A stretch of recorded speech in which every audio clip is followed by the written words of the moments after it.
Thanks for tuning into Heavy, where we bring you the latest interviews with local, national, and international artists. Today's victim is... My name is Jeremy. I play bass and do backing vocals in the band. The band's name is Soundhoose, by the way. I'm Brandon Smith. I'm the lead vocals and then lead guitar as well. I'm Paul Burns, and I bang on the drums. Beautiful description, guys. How are you doing today?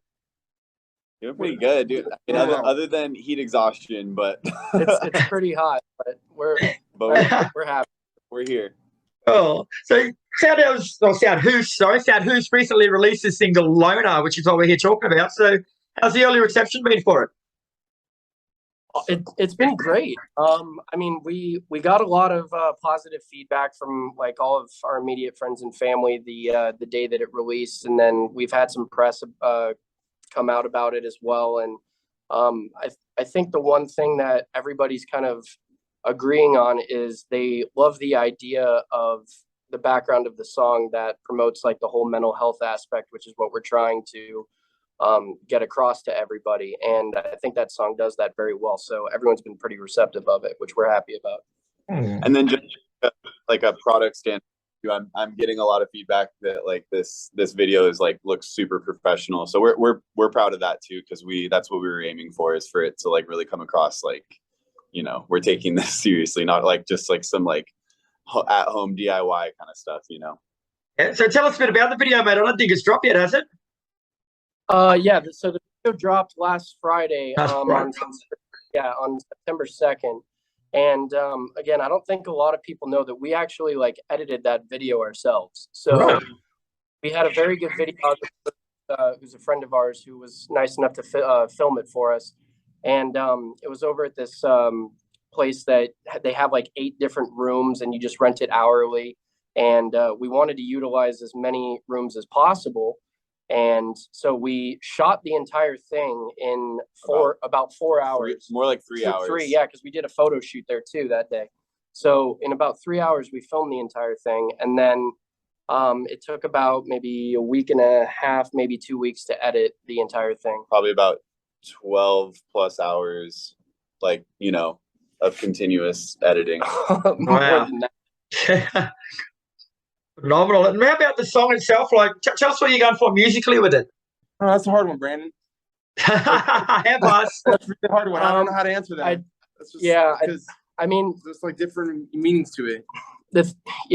Loner's one to us where, again, we pride ourselves on sharing the whole idea of promoting mental health. We can't stress it enough.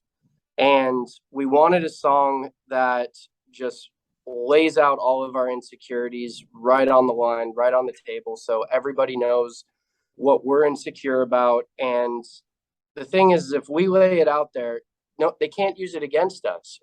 You know what I'm saying? Like if you've got something that you're insecure about, but you vocalize it in front of everybody, they can't use that against you. And we're thinking that if someone's insecure about something, then they can do the exact same thing and use it as a weapon for anybody who tries to attack them. And it's promoting self-confidence, but also self-acceptance in that you know who you are. You're not ashamed of who you are, and it's okay to not be okay at times. Yeah, cool. And you're going to be releasing your debut album, Craniotomy, early next year. So tell us about that. Yeah, so we've got, I think, was Loner the 4th? Yeah, so Loner was the 4th single on that album. I believe it's 13 songs that we're coming up with. We've been playing a couple of them live, testing them out, but it's a collection of every single thought that we've had over the last 6 to 8 months. It was originally supposed to maybe come out in August, but we don't want to rush things. We'd rather have it be genuine and authentic. We've also had some people ask us if it's like catered more towards radio as opposed to what our other stuff has been. And we don't make music for that. So it's more so what we're feeling in that exact moment. And like there's a song that need to finish on it. There's one song that's not quite done yet, and it's going to be our last single. and it wasn't even supposed to be on the record, but we're like, this is too perfect, and it fits exactly what this album is about, and it wouldn't do the song a service by like saving it for something else. It needs to go on it. So we decided to postpone it a little bit longer, and we want this record to encompass exactly what it means when we came up with the name Craniotomy, which is it's basically about when you go, let's say, to a psychiatrist, or when you go see a doctor, and the immediate answer is just to give you a prescription for pills, and it's like, that's not necessarily always helpful. It's, you don't necessarily have someone who listens to you, and you may just need someone to listen to you and be able to vent to somebody. And we're not happy when people can't have an outlet and that outlet. So that's pretty much what this album is. And you mentioned the singles that you've released. So you've released Loner, Just a Name, Runner, and Addicted from the album. So would you say they're a good sonic representation overall? Say that one more time. So are they a good sonic representation of the overall sound of the album? Yeah, I mean, you want to take that? Yeah, I mean, I would say like there isn't like necessarily one, flatline cohesive sonic quality throughout the whole entire record. It is it's kind of like there's some songs that are like aggressive, want to like smack you in the face and like keep you interested that way. There's other songs that are a little bit more melodic and I mean, dare I say, kind of ballady. I'm thinking Deep End kind of has like, that's completely different. And then we have a very special song that's acoustic. So I mean, like this album definitely kind of takes you on an adventure through plenty of different emotions and kind of vibes and stuff like that. So like, I mean, it's really exciting actually. I mean, you figured the last album I ended up writing and recording the original stuff by myself before I actually even met these guys.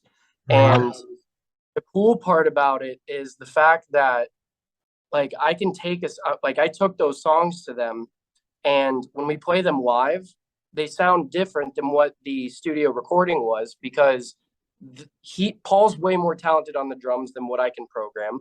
Jeremy is incredible when it comes to just finding ways to make a song stand out, and the dynamics of them are so much better, and his theory knowledge is much better than mine, and these guys just make a good song 10,000 times better.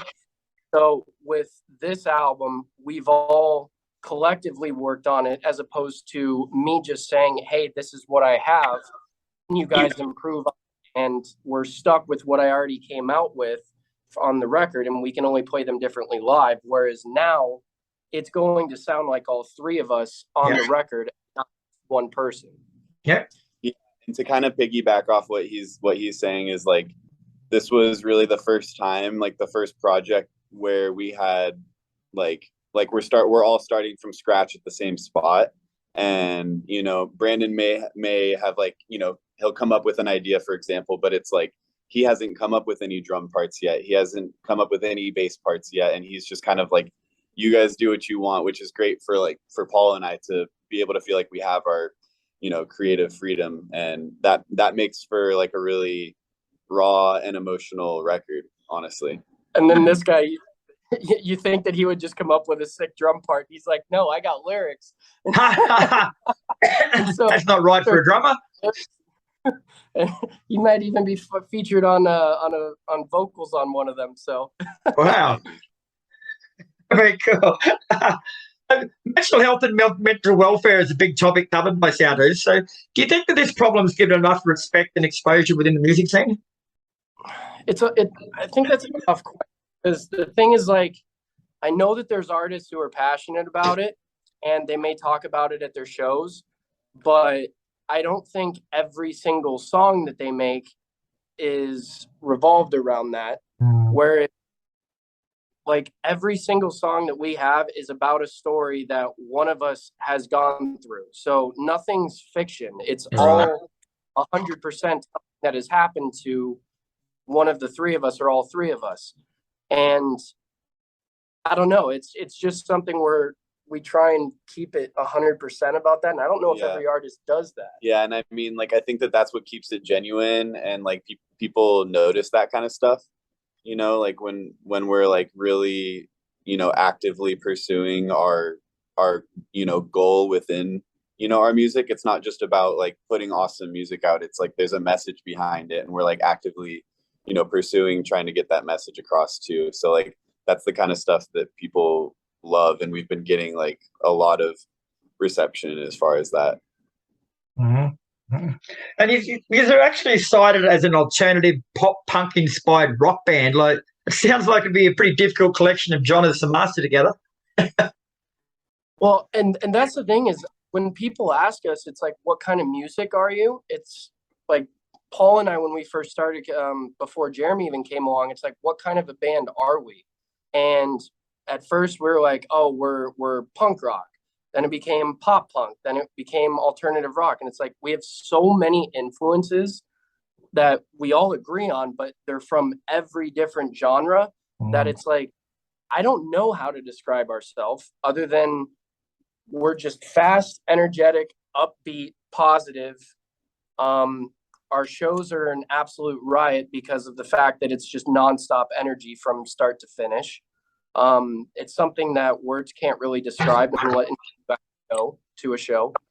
And we're just us. We don't really have a specific way of describing our music because I don't think it would do it or I think it would do it in an injustice. This one's for you, Brandon. You've got a nickname, Mr. Bad Luck. So what's to go with that? I mean, the bad luck thing started when I was going to school in Minnesota before I met either of these guys, and it just seemed like I was doing everything that I possibly could to get ahead and like start my career, and I felt like I was doing everything right, but I was never seeing any sort of benefit or reward from it, and I just kept on getting dealt bad hands, and it just became a sort of persona that it started off as a joke, but then it ultimately became the character who, when I started writing these songs, I didn't write them as Brandon. I wrote them as Mr. Badluck, saying this is the character that this is all happening to, because it's not happening to Brandon. It's happening to this guy. And I originally wanted Mr. Badluck to be that symbol for anyone out there, to where it's like, you're not the only one that goes through tough times. There's positive ways to go about dealing with it, not resorting to alcohol, drugs, or anything like that. And you can get through any situation. So Mr. Badluck was meant to be a symbol in a sense. Oh, and you never think it's going to turn around and you can change your name to Mr. Good Luck? I don't think I'll ever change to Mr. Good Luck. I don't have that kind of. All right, guys. Well, thanks for your time today, chatting. The single Loner is out now. What did you say? You got another one coming up shortly? Yeah. So the last single is called Phobia, and I believe it'll be out sometime in late October or early November. Beautiful. I'll make sure we keep an eye out for it. But in the meantime, guys, thanks for your time and take care. Awesome. Right. I appreciate it. Thanks, Chris. All right, guys. Have fun. Try not to sweat too much. Take care, bud. See you, bro. Cheers.